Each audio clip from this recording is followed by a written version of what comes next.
George साहब की जो अरबपति हैं अमेरिका के, उनकी जो टिप्पणी आई है, मैं उनसे पूछना चाहता हूं उस अरबपति से कि जिस दिन मेरे सामने वो रूबरू होगा तो मैं उनसे कहूंगा कि तुम्हारे जैसे षड्यंत्रकारी हजारों की तादाद में आ जाओ। हम भारतीयों में भारतीयता जाग चुकी है। हम हिंदू और मुसलमान नहीं, हम सिख और ईसाई नहीं, हम भारतीय हैं और हम भारतीय बन करके हम तुम्हारा मुकाबला करेंगे। और हमारे नेता, हमारे लीडर आदरणीय श्री नरेंद्र मोदी जी हमारे प्रधानमंत्री हैं, इस देश के 140 करोड़ के प्रधानमंत्री हैं। मैं जॉर्ज साहब को कहना चाहता हूं, जो बाइडेन तक भी ये बात पहुंचाना चाहता हूं कि कसम खा के ये मैं कह रहा हूं कि हिंदुस्तान का, भारत का एक एक बच्चा मोदी जी के लिए अपनी गर्दन तो कटा देगा, पीछे नहीं हटेगा। आज भारत के लोगों को यह जरूर सोचना पड़ेगा कि अगर आज अमेरिका का एक अरबपति, वहां का उद्योगपति ये बात कह रहा है तो यकीनी तौर से हमारे बीच में कुछ सफेद भेड़ें हैं। उन सफेद भेड़ों को पहचानना बहुत जरूरी है। तो मैं ये कहना चाहूंगा कि अपने यूथ से, खास तौर से आपके माध्यम से, क्या है मेरे नौजवानों, तुम उठो और उठने के बाद अपने दुश्मन और दोस्त को पहचानो। अरे नरेंद्र मोदी हमारा भाई है, हम में से निकल करके आया है। ये प्रजातंत्र है, लोकतंत्र है। हमें आंकने में गलती मत करना। हम एक हैं और एक होकर के तुम्हारा मुकाबला करेंगे। अभी तो तुम देखना, हम यूरोप भी हमारे अंडर में आएगा, हम विश्व गुरु बनेंगे। प्यारा हिंदुस्तान में आपका स्वागत है। आपको बता दें कि लगातार जॉर्ज सोरोस का जो नाम है उसको लेकर भारत में बवाल मचा हुआ है, जिन्होंने ये टिप्पणी की है कि मोदी को हटाना जरूरी है। इसके साथ ही जॉर्ज सोरोस ने ये कहा है, अमेरिकी अरबपति ने, कि लोकतंत्र को लेकर भी प्रधानमंत्री को जवाब देना पड़ेगा। अडानी मामले पर प्रधानमंत्री की जवाबदेही तय होती है। और इसी सिलसिले में बात करने के लिए हमारे साथ मौजूद है मुफ्ती काशमी जी। सर, सबसे पहले बहुत स्वागत आपका हमारे चैनल। Thank you. सर, ये बताइए, ये बात सामने आ रही है कि विदेशी मूल अब भारत के लोकतंत्र पर अटैक कर रहा है, जबकि कांग्रेस जयराम रमेश ने भी ये कहा है कि ये हमारा मुद्दा है। अडानी के मामले में क्या हुआ, ये विपक्ष का मुद्दा है। इस पर विदेशी मूल का बोलना, इन पे कोई लेना देना नहीं है। सर, किस तरीके से देख रहे हैं? इसके साथ ही स्मृति ईरानी ने कहा है कि प्रधानमंत्री की छवि को धूमिल करने के लिए विदेशी फंडिंग किया जा रहा है, क्या कहेंगे? हाँ नहीं, बिल्कुल मैं स्मृति ईरानी जी की बात से बिल्कुल सहमत हूँ और बहुत हमारी वो अनुभवी नेता हैं। और मैं इस संदर्भ में कहना चाहता हूँ कि जो आज नहीं, हज़ारों साल से ये लोग साजिशों में लगे हुए हैं, षड्यंत्र कर रहे हैं। मगर कुछ बात है कि हस्ती मिटती नहीं हमारी। सदियों दुश्मन रहा है ज़माना हमारा, है ना। तो मैं ये समझता हूँ कि अमेरिका हो, बरतानिया ने हमारे ऊपर, इन लोगों ने राज किया और उस वक्त भी इन्होंने यही षड्यंत्र किया था। आज हमारे बीच में से एक साधारण व्यक्ति निकल कर के आता है और जो मैं समझता हूँ कि मोदी जी ने, नरेंद्र मोदी जी को हटाना, उन्हें कमज़ोर करना, उनके साथ साजिश तो होती रहेंगी मगर वो कामयाब नहीं होंगे। उसकी वजह यह है कि मोदी जी को, जहाँ तक मेरी दृष्टि देख रही है, उन्हें ईश्वरीय वरदान है। और ईश्वरीय वरदान ये है कि उन्होंने आकर के आज जो पूरी दुनिया में जुल्म हो रहा है, और जैसे अभी ये जो जॉर्ज साहब की जो अरबपति हैं अमेरिका के, उनकी जो टिप्पणी आई है, मैं उनसे पूछना चाहता हूं उस अरबपति से कि जिस दिन मेरे सामने वो रूबरू होगा तो मैं उनसे कहूंगा कि तुम्हारे जैसे षड्यंत्रकारी हजारों की तादाद में आ जाओ। हम भारतीयों में भारतीयता जाग चुकी है। हम हिंदू और मुसलमान नहीं, हम सिख और ईसाई नहीं, हम भारतीय हैं और हम भारतीय बन करके हम तुम्हारा मुकाबला करेंगे। और हमारे नेता, हमारे लीडर आदरणीय श्री नरेंद्र मोदी जी हमारे प्रधानमंत्री हैं, इस देश के 140 करोड़ के प्रधानमंत्री हैं। मैं जॉर्ज साहब को कहना चाहता हूं, जो बाइडेन तक भी ये बात पहुंचाना चाहता हूं कि कसम खा के ये मैं कह रहा हूं कि हिंदुस्तान का, भारत का एक एक बच्चा मोदी जी के लिए अपनी गर्दन तो कटा देगा, पीछे नहीं हटेगा। उसकी वजह यह है कि हमें आज मालूम हुआ कि आज़ादी क्या है। मैं अपने देश के लोगों से भी, भारतवासियों से कहना चाहता हूं, ऐ भारत के लोगों, तुम अपनी आंखों को खोलो। आज़ादी में और गुलामी में क्या अंतर है, ये किसी गुलामी के आदमी से जाकर के पूछ के देखो। आज हमने इनके षड्यंत्र को हमने फेल किया है। देखिए, मैं आपको एक बात कहना चाहता हूँ, और जब नरेंद्र मोदी जी गुजरात में मुख्यमंत्री थे तो उस वक्त अमेरिका ने उनके ऊपर प्रतिबंध लगाया कि वो नहीं आ सकते। उस वक्त भी उसने हमारा अपमान किया था, हमारे मुख्यमंत्री, ये हमारा आंतरिक मामला है। आपस में हम दो भाई, हिंदू या मुसलमान, हम आपस में लड़ लेते हैं, उसके बाद हम बैठते भी हैं, फिर हमारे रिलेशन भी ऐसे होते हैं। आज दो सगे भाइयों में लड़ाई होती है तो हम तो सगे हैं, हमारे दूधो खून के रिश्ते हैं।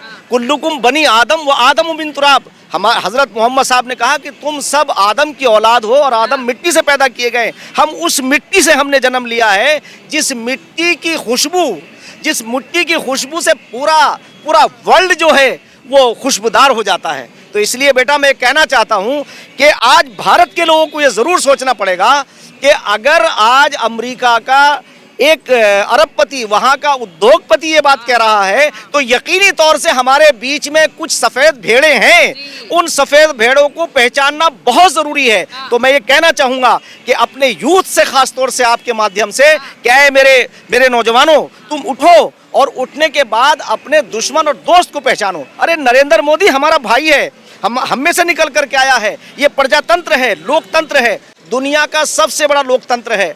आज मैं समझता हूं कि उस नरेंद्र मोदी जी और हमारी राष्ट्रपति मुर्मू जी, उन्होंने किसी जमींदार के घर में, किसी राजा के घर में जन्म नहीं लिया, बल्कि एक साधारण घर, यानी जैसे मेरी बेटी आप हैं और मैं हूं, बिल्कुल इस तरह से हमने साधारण घरों में जन्म लिया है और बड़े से बड़ा काम कर सकते हैं। मैं आपको हवाला देना चाहता हूं कि यहाँ करप्शन में कांग्रेस की जो सरकार थी वो करप्शन का शिकार थी। 2010 की बात मैं कर रहा हूं, जब हमारा आंदोलन शुरू हुआ, अन्ना हजारे का मोमेंट जो था, मैं उसके संस्थापक सदस्यों में से हूं। वो तो इत्तिफाक ये है कि हमारे बीच में एक ऐसा शख्स आ गया कि उसने आकर के हमें विचलित कर दिया, और वो परिवर्तन जो आना था देश में, उसे मोदी जी लेकर के आए। हमने उस वक्त अरविंद केजरीवाल से हमारा झगड़ा ही ये था कि भाई हमें करप्शन को दूर करना है। आज भी अगर भारत के अंदर 6 महीने करप्शन रुक जाए तो हमारा पूरे का पूरा भारत जन्नत बन जाएगा, पूरा जन्नत बन जाएगा। और आज मोदी जी ने उस करप्शन के ऊपर अंकुश लगाया है। आज जो डिजिटल के जरिए से, जरा उनके आंकड़ों को उठा के तो देखिए कि मोदी जी ने इतना बड़ा काम कर दिया कि करप्शन करने वाले को करप्शन करने में 10 बार सोचना पड़ रहा है। मगर मैं एक बात ये कहना चाहता हूँ, फिर भी चोर अपनी चोरी के रास्ते निकाल लेता है। इसलिए मैं भारत के लोगों से कहना चाहता हूं कि ये समझने के लिए काफ़ी है कि तमाम कंट्री हैं वो हमारी दोस्त बन करके हमारी पीठ में रहे हैं, हमें उनसे होशियार रहना है।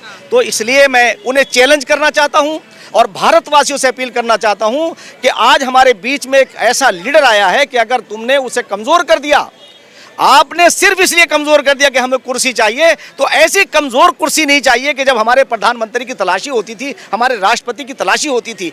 आज जो बाइडन अमेरिका का राष्ट्रपति, वो ये कहता है कि भाई अगर मोदी जी ही यूक्रेन की जंग रुकवा सकते हैं और वो ही सक्षम है इसमें कि वो पुतिन जी से बात कर सकते हैं, तो ये बात हमारे लिए कोई साधारण बात है।